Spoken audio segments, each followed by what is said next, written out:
ಉಪೇಂದ್ರ ಅವರೇ, ಇವತ್ತಿನ election results ಏನ್ ಪಾಠ ಹೇಳ್ತಾ ಇದೆ? ಮನೇಲಿ ಕುತ್ಕೊಂಡು ಪ್ರಜಾಕೀಯ ಮಾಡಿದ್ರೆ ಕಬ್ಬಣ ರಸ್ಟ್ ಹಿಡಿತದೆ. ಅದೇ ಹೊರಗಡೆ ಬಂದು ಜನರೊಂದಿಗೆ ಬೆರೆತು ಮುನ್ನುಗ್ಗಿದ್ರೆ ಆ ಕಬ್ಬಣ ಚಿನ್ನ ಆಗತ್ತೆ. ಅದನ್ನೇ ಮಾಡಿದ್ದು ವಿಜಯ್.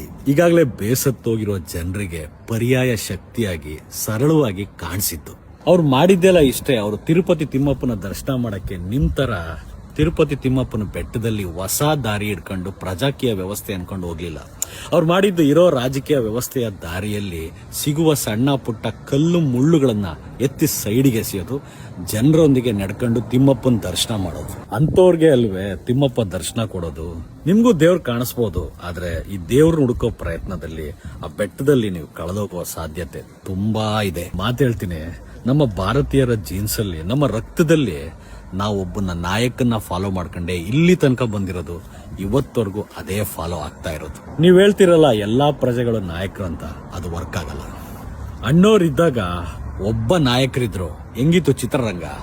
ಇವತ್ ನೋಡಿ ನೂರಾರು ಜನ ನಾಯಕರು, ಚಿತ್ರರಂಗ ಚಿತ್ರಾನ್ನ ಆಗಿದೆ. ಆನೆಸ್ಟ್ಲಿ ನಾನು ಪ್ರಜಾಕೀಯ ಫಾಲೋವರ್ಸ್ಗೆ, ಉಪೇಂದ್ರ ಫ್ಯಾನ್ಸ್ಗೆ ಡಿಮೋಟಿವೇಟ್ ಮಾಡ್ತಾ ಇಲ್ಲ, ಬದಲಿಗೆ ಇರೋ ವಾಸ್ತವವನ್ನ ಹೇಳುವ ಪ್ರಯತ್ನ.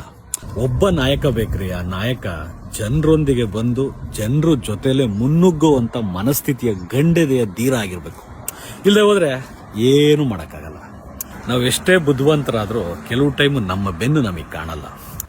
ತಮಿಳುನಾಡಿನ ಚಿತ್ರನಟ ವಿಜಯ್ 2 ವರ್ಷದ ಹಿಂದೆ ಪಕ್ಷವನ್ನ ಸ್ಥಾಪನೆ ಮಾಡ್ತಾರೆ.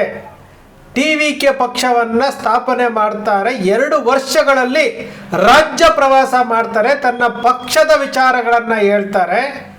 ಇವತ್ತು ಅಭೂತಪೂರ್ವವಾದಂಥ ಯಶಸ್ಸನ್ನು ಗಳಿಸಿದ್ದಾರೆ. ಪ್ರಥಮ ಬಾರಿಗೆ ಇವರು ಇಷ್ಟೊಂದು ಯಶಸ್ಸು ಗಳಿಸಿರುವಂಥದ್ದು ನಮ್ಮ ಕರ್ನಾಟಕದಲ್ಲಿ. ಉಪೇಂದ್ರರವರು ಪ್ರಜಾಕೀಯವನ್ನು ಸ್ಥಾಪನೆ ಮಾಡಿ ಇವಾಗ 12 ವರ್ಷಗಳು ತುಂಬುತ್ತಾ ಇದೆ. ಇವತ್ತಿನವರೆಗೂ ಒಂದು ಪಕ್ಷದ ವಿಚಾರವನ್ನಾಗಲಿ, ಪ್ರಚಾರವನ್ನಾಗಲಿ, ರಾಜ್ಯವನ್ನು ಹೋಗಿ ಪ್ರಚಾರ ಮಾಡೋದಾಗಲಿ ಯಾವುದನ್ನೂ ಮಾಡದೆ ಪ್ರಜಾಕೀಯದ ಪಕ್ಷದ ಅಭ್ಯರ್ಥಿಗಳು ನಾಮಿನೇಷನ್ ಸಲ್ಲಿಸ್ತಾ ಇದ್ದಾರೆ. ಅವರು ಗಳಿಸ್ತಾ ಇರುವಂತಹ ಮತಗಳು ಎಷ್ಟು? 50, 100, 200, 1000. ವಿಜಯ್ ಕೈಲಿ ಆಗಿರುವಂತಹ ಕೆಲಸ ಉಪೇಂದ್ರಂಗೆ ಯಾಕೆ ಆಗಲಿಲ್ಲ? ಪವನ್ ಕಲ್ಯಾಣ್ಗಾಗುವಂತಹ ಕೆಲಸ ಉಪೇಂದ್ರಂಗೆ ಯಾಕೆ ಆಗಲಿಲ್ಲ? ಅಂದರೆ ಪವನ್ ಕಲ್ಯಾಣ್ ಚಿತ್ರನಟನಾಗಿದ್ದರೂ ಸಹ ಜನರ ಜೊತೆಗೆ ಬೆರೆತರು, ಜನರ ಕಷ್ಟಗಳನ್ನು ಕೇಳಿದ್ರು, ಸಮಸ್ಯೆಗಳಿಗೆ ಪ್ರತಿಭಟನೆ ಮಾಡಿದ್ರು, ಸರ್ಕಾರವನ್ನು ಪ್ರಶ್ನೆ ಮಾಡಿದ್ರು.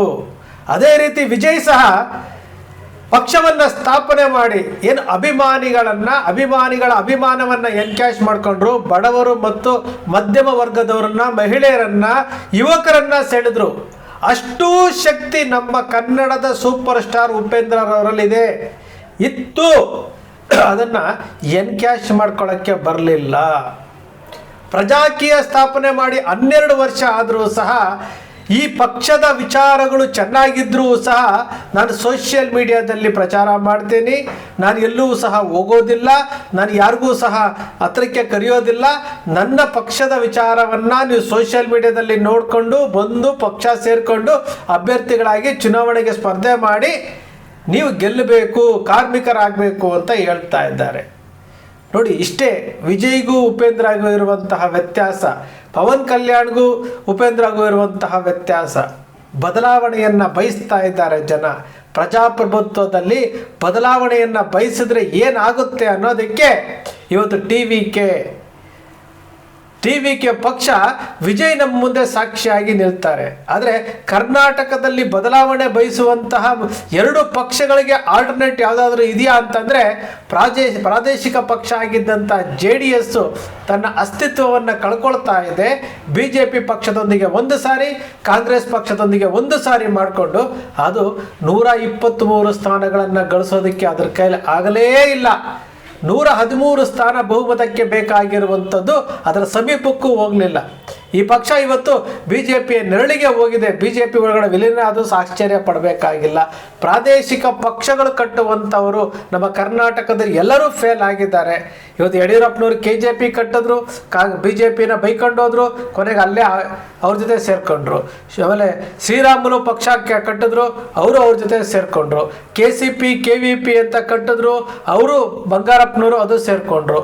ಈಗ ಪ್ರಜಾಕೀಯ ಉತ್ತಮವಾದಂತಹ ಪ್ರಜಾಕೀಯ ಪಕ್ಷ ಮಾಡಿಬಿಟ್ಟು ಜನರಿಗೆ ತಲುಪಿಸುವಲ್ಲಿ ಸಂಪೂರ್ಣ ವಿಫಲ ಆಗಿದ್ದಾರೆ, ಸಂಪೂರ್ಣವಾಗಿ. ಹೀಗೆ ವಿಜಯ್ ಅವರನ್ನು ನೋಡಿ ಉಪೇಂದ್ರ ಕಲಿತಾರ? ಇನ್ನು 2 ವರ್ಷ ಟೈಮ್ ಇದೆಯಲ್ಲ ಕರ್ನಾಟಕದಲ್ಲಿ 2 ವರ್ಷ ಟೈಮ್ ಇದೆ. ಈಗಲಾದರೂ ಉಪೇಂದ್ರ ಹೊರಗಡೆ ಬರ್ತಾರಾ? ಪ್ರಜಾಕೀಯದ ವಿಚಾರಗಳನ್ನು ಕಟ್ಟೆ ಮೇಲೆ ಕೂತಿರುವಂತಹ ಹಿರಿಯರಿಗೆ ತಿಳಿಸ್ಕೊಡ್ತಾರಾ? ಕಾಲೇಜ್ ಯುವಕರಿಗೆ ತಿಳಿಸ್ಕೊಡ್ತಾರಾ? ಮಹಿಳೆಯರಿಗೆ ತಿಳಿಸ್ಕೊಡ್ತಾರಾ? ಜನರಿಗೆ ತಿಳಿಸ್ಕೊಡ್ತಾರಾ? ಸರ್ಕಾರದ ವಿರುದ್ಧ ಅವ್ರು ಮಾಡ್ತಾ ಇರುವಂಥ ತಪ್ಪುಗಳ ಬಗ್ಗೆ ಜನರಿಗೆ ಮನವರಿಕೆ ಮಾಡಿಕೊಡ್ತಾರಾ? ಜನರ ಜೊತೆ ಬೆರೀತಾರಾ? ಈಗಲಾದರೂ ಉಪೇಂದ್ರರವರು ಬದಲಾವಣೆ ಆಗಬೇಕಲ್ಲ, ಆಗ್ತಾರಾ? ಅದೊಂದು ಆಸೆ ಇದೆ ನಮಗೆ. ಪ್ರಜಾಪ್ರಭುತ್ವದಲ್ಲಿ ಈ ರಾಜಕೀಯ ಪಕ್ಷಗಳು ಯಾವ ರೀತಿ ಜನರನ್ನು ಬಳಸ್ಕೊಳ್ತಾ ಇದ್ದಾರೆ, ತೆರಿಗೆ ಹಣವನ್ನು ಬಳಸ್ಕೊಳ್ತಾ ಇದ್ದಾರೆ, ಅದಕ್ಕೆ ಪ್ರಶ್ನಿಸುವಂತಹ ಒಂದು ರಾಜಕೀಯ ಪಕ್ಷ ಬೇಕು. ಅದು ಉಪೇಂದ್ರ ಇವತ್ತು ಕರ್ನಾಟಕದ ಮೂಲೆ ಮೂಲೆಗೂ ಗೊತ್ತಿರುವಂತಹ ಒಂದು ಚಿತ್ರನಟ. ಇವತ್ತು ವಿಜಯ್ ಯಾವ ರೀತಿ ಜನರ ಮನಸ್ಸನ್ನು ಸೂರೆ ಮಾಡಿಕೊಂಡು ಇವತ್ತು ಪಕ್ಷವನ್ನು ಕಟ್ಟಿ 2 ವರ್ಷಗಳಲ್ಲಿ ಅಭೂತಪೂರ್ವವಾದಂಥ ಯಶಸ್ಸನ್ನು ಗಳಿಸಿದಂಥ ವಿಜಯ್ ಅವರು, ಉಪೇಂದ್ರರವರು, ಇವರಿಬ್ಬರು ಒಂದೇ. ಉಪೇಂದ್ರ ಮನಸ್ಸು ಮಾಡಿದ್ರೆ ಖಂಡಿತವಾಗ್ಲೂ ಪ್ರಜಾಕೀಯವನ್ನು ಇವತ್ತು ಕರ್ನಾಟಕದಲ್ಲಿ ಅಧಿಕಾರಕ್ಕೆ ತರಬಹುದು. ಆ ಶಕ್ತಿ ಅವ್ರ ಹತ್ರ ಇದೆ, ಆ ಟ್ಯಾಲೆಂಟ್ ಇದೆ. ಆದರೆ ಆ ವ್ಯಕ್ತಿ ಮನೆ ಬಿಟ್ಟು ಹೊರಗಡೆ ಬರ್ತಾ ಇಲ್ಲ, ಸೋಷಿಯಲ್ ಮೀಡಿಯಾ ಬಿಟ್ಟು ಹೊರಗಡೆ ಬರ್ತಾ ಇಲ್ಲ. ಹಾಗಾದರೆ ಪಕ್ಷ ಯಾಕೆ ಕಟ್ಟಿದ್ರಿ ಇವರು? ಪಕ್ಷ ಕಟ್ಟಿದ ಉದ್ದೇಶ ಏನು? ನೀವು ಸೋಷಿಯಲ್ ಮೀಡಿಯಾದಲ್ಲಿ ನೋಡ್ಕೊಂಡು ಬರೋದಾದರೆ ಜನ ಇನ್ನೂ ಮುಗ್ಧರಿದಾರ್ರಿ. ಜನಕ್ಕಿನ್ನು ರಾಜಕೀಯ ಗೊತ್ತಿಲ್ಲ, ಜನಕ್ಕೆ ಪ್ರಜಾಪ್ರಭುತ್ವ ಗೊತ್ತಿಲ್ಲ, ಜನರಿಗೆ ಸಂವಿಧಾನ ಅಂದರೆ ಗೊತ್ತಿಲ್ಲ, ಜನರಿಗೆ ಕಾನೂನು ಅಂದರೆ ಗೊತ್ತಿಲ್ಲ. ಎಲ್ಲವನ್ನು ಕತ್ತಲಲ್ಲಿ ಇಟ್ಕೊಂಡು ಇವತ್ತು ರಾಜಕೀಯ ಪಕ್ಷಗಳು ಇವರನ್ನು ವೋಟ್ ಬ್ಯಾಂಕ್ ಆಗಿ ಮಾಡ್ಕೊಂಡಿರುವಂಥದ್ದು. ಇಂತಹ ಸಮಯದಲ್ಲಿ ಜನರಿಗೆ ತಿಳಿಸಿ ಹೇಳಬೇಕಲ್ಲ. ಆ ಕೆಲಸ ಮಾಡಬೇಕಾಗಿರೋದು ಯಾರು? ಉಪೇಂದ್ರ, ನೀವೇ. ಸಮಾನ ಮನಸ್ಕರನ್ನು ಸೇರಿಕೊಂಡು ಇವತ್ತು 28 ಲೋಕಸಭಾ ಕ್ಷೇತ್ರಗಳಲ್ಲಿ ಆಯ್ಕೆ ಮಾಡಿಕೊಂಡು 28 ಲೋಕಸಭಾ ಕ್ಷೇತ್ರದ ವ್ಯಾಪ್ತಿಯಲ್ಲಿ ಬರುವಂತಹ ವಿಧಾನಸಭೆಗಳಿಗೆ ಅಲ್ಲಿ ವಿಚಾರಗಳನ್ನು ತಿಳಿಸುವಂತಹ ಕೆಲಸ ಈಗರಿಂದ ಮಾಡಿದ್ರೆ 100% 2028ಕ್ಕೆ ಪ್ರಜಾಕೀಯ ಪಕ್ಷ ಕರ್ನಾಟಕದಲ್ಲಿ ಬಹುಮತವನ್ನು ಗಳಿಸಿ ಅಧಿಕಾರ ಹಿಡಿಯುತ್ತೆ. ಕರ್ನಾಟಕದಲ್ಲಿ ಪ್ರಜಾಕೀಯ ಪಕ್ಷ ಅಧಿಕಾರಕ್ಕೆ ಹಿಡಿಯುವಂಥ ಸಾಧ್ಯತೆಗಳಿದ್ದಾವೆ. ಅದನ್ನು ತಿಳಿಸುವಂತಹ ಕೆಲಸ ಉಪೇಂದ್ರ ಮಾಡಬೇಕ್ರಿ. ಉಪೇಂದ್ರ ಮಾಡಿದ್ರೆ 100% ಜನರಿಗೆ ರೀಚ್ ಆಗುತ್ತೆ. ಈಗಾಗಲೇ 12 ವರ್ಷಗಳ ಕಾಲ ವೇಸ್ಟ್ ಮಾಡಿದ್ದಾರೆ. ಉಪೇಂದ್ರ 12 ವರ್ಷಗಳ ಕಾಲ ವೇಸ್ಟ್ ಮಾಡಿದ್ದಾರೆ. ಈ ದೇಶವನ್ನು ಉಳಿಸ್ಬೇಕು, ಈ ದೇಶವನ್ನು ಉಳಿಸ್ಬೇಕು, ಪ್ರಜಾಪ್ರಭುತ್ವವನ್ನು ಉಳಿಸ್ಬೇಕು, ಸಂವಿಧಾನವನ್ನು ಉಳಿಸ್ಬೇಕು ಅಂತಂದರೆ ಉಪೇಂದ್ರರವರು ಏನು ವಿಜಯ್ ಏನು ಸಾಧನೆ ಮಾಡಿದಾರಲ್ಲ, ಖರ್ಚಾಗುತ್ತೆ. ಆದರೆ ಪ್ರಜಾಕೀಯದ ರೀತಿಯಲ್ಲೇ ಇವತ್ತು ಜನರಿಗೆ ತಲುಪಿಸ್ಬೇಕು ಅಂತಂದರೆ ವಿಜಯ್ ಖರ್ಚು ಮಾಡಿರೋ ರೀತಿಯಲ್ಲಿ ಖರ್ಚು ಮಾಡದೆ ಹೋದರೂ ಸಹ ಸ್ವಲ್ಪ ಮಟ್ಟದ ರೀತಿಯಲ್ಲಾದರೂ ಖರ್ಚು ಮಾಡಬೇಕು. ಕೊನೆಯ ಪಕ್ಷ ಜನರಿಗೆ ಪ್ರಜಾಕೀಯದ ವಿಚಾರಗಳನ್ನು ತಿಳಿಸುವಂಥದ್ದಕ್ಕಾದರೂ ಏನಾದರೂ ಒಂದು ಮಾಡಬೇಕು. ಇವತ್ತು ಸೋಷಿಯಲ್ ಮೀಡಿಯಾದಲ್ಲಿ ಏಪ್ರಿಲ್ ತಿಂಗಳಲ್ಲಿ ಬಂದರು, ಏನೋ ಹೊಸದು ಮಾಡ್ತೀನಿ ಅಂತಂದರು, ಎಲ್ಲವನ್ನೂ ಮಾಡಿದ್ರು. ಎಷ್ಟು ಜನ ನೋಡಿದ್ರು ಸ್ವಾಮಿ? ಎಷ್ಟು ಜನ ನೋಡಿದ್ರು? ಯಾವುದೋ ಹೊಸ ವೆಬ್ಸೈಟ್ ಬರುತ್ತೆ ಅಂತಂದರೆ ವೆಬ್ಸೈಟಲ್ಲಿ ಎಷ್ಟು ಜನ ವಿಸಿಟ್ ಮಾಡಿದ್ದಾರೆ, ಎಷ್ಟು ಜನ ಪ್ರತಿಕ್ರಿಯೆ ಕೊಟ್ಟಿದ್ದಾರೆ? ಏನೂ ಇಲ್ವಲ್ಲ.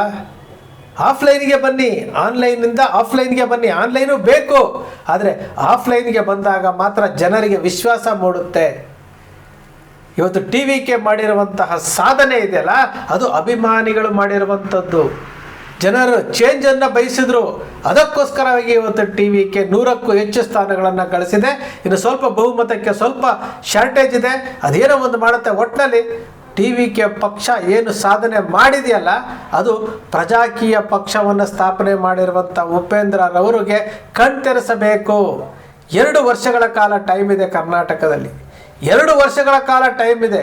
2 ವರ್ಷಗಳಲ್ಲಿ ಕೊನೆ ಪಕ್ಷ ಸ್ಯಾಂಪಲ್ಗಾದರೂ ಒಂದು 10 ಕ್ಷೇತ್ರಗಳಿಗಾದರೂ ಇವರು ಈ ಪ್ರಯೋಗವನ್ನು ಮಾಡಿದ್ರೆ 100ಕ್ಕೆ 100 ಭಾಗ ವಿಶ್ವಾಸ ಇದೆ ಕರ್ನಾಟಕದಲ್ಲಿ ಪ್ರಜಾಕೀಯ ಪಕ್ಷ ಅಧಿಕಾರಕ್ಕೆ ಬರುತ್ತೆ. 100ಕ್ಕೆ 100 ಭಾಗ ವಿಶ್ವಾಸ ಇದೆ. ಆದರೆ ಉಪೇಂದ್ರ ಮನೆ ಬಿಟ್ಟು ಹೊರಗಡೆ ಬರಬೇಕು, ಸೋಷಿಯಲ್ ಮೀಡಿಯಾ ಬಿಟ್ಟು ಹೊರಗಡೆ ಬರಬೇಕು. ಸೋಷಿಯಲ್ ಮೀಡಿಯಾ ಬಿಟ್ಟು ಹೊರಗಡೆ ಬಂದಾಗ ಮಾತ್ರ ಪ್ರಜಾಕೀಯ ಈ ರಾಜ್ಯದಲ್ಲಿ ಆಡಳಿತದ ಚುಕ್ಕಾಣಿ ಹಿಡಿಯುತ್ತೆ.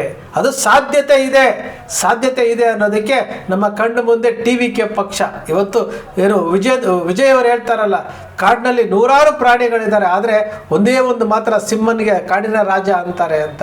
ಅದೊಂದೇ ಗರ್ಜನೆ ಮಾಡುತ್ತೆ ಅಂತ ಹೇಳ್ತಾರಲ್ಲ, ಅದೇ ರೀತಿ ಉಪೇಂದ್ರಗೂ ಸಹ ವಿಜಯ ರೀತಿಯಲ್ಲೇ ಗರ್ಜನೆ ಮಾಡುವಂಥ ಶಕ್ತಿ ಇದೆ. ಆ ಕೆಲಸವನ್ನು ಉಪೇಂದ್ರ ಮಾಡಿದ್ರೆ ಈ ದೇಶದ ಪ್ರಜಾಪ್ರಭುತ್ವವನ್ನು ಉಳಿಸೋದಕ್ಕೆ ಕರ್ನಾಟಕದಿಂದಲೇ ಪ್ರಾರಂಭ ಆಗುತ್ತೆ. ಸ್ನೇಹಿತರೆ, ನಿಮ್ಮ ಅಕ್ಷರ ಮೀಡಿಯಾ ಸೃಷ್ಟಿ ಮಾಡೋದಿಲ್ಲ, ಕಲ್ಪನೆ ಮಾಡೋದಿಲ್ಲ, ವಾಸ್ತವದ ವಿಚಾರವನ್ನು ವಿಶ್ಲೇಷಣೆ ಮಾಡುತ್ತೆ. ನಿಮ್ಮ ಅಕ್ಷರ ಮೀಡಿಯಾದ ವಿಶ್ಲೇಷಣೆ ನಿಮ್ಗೆ ಇಷ್ಟ ಆಯಿತು ಅಂದರೆ ಸಬ್ಸ್ಕ್ರೈಬ್ ಆಗಲಿಲ್ಲ ಅಂದರೆ ಸಬ್ಸ್ಕ್ರೈಬ್ ಮಾಡ್ಕೊಳ್ಳಿ, ಪಕ್ಕದಲ್ಲಿ ಕಾಣುವಂಥ ಬೆಲ್ಲೈಕನ್ ಪ್ರೆಸ್ ಮಾಡಿ, ಶೇರ್ ಮಾಡಿ, ಪ್ರೋತ್ಸಾಹ ನೀಡಿ.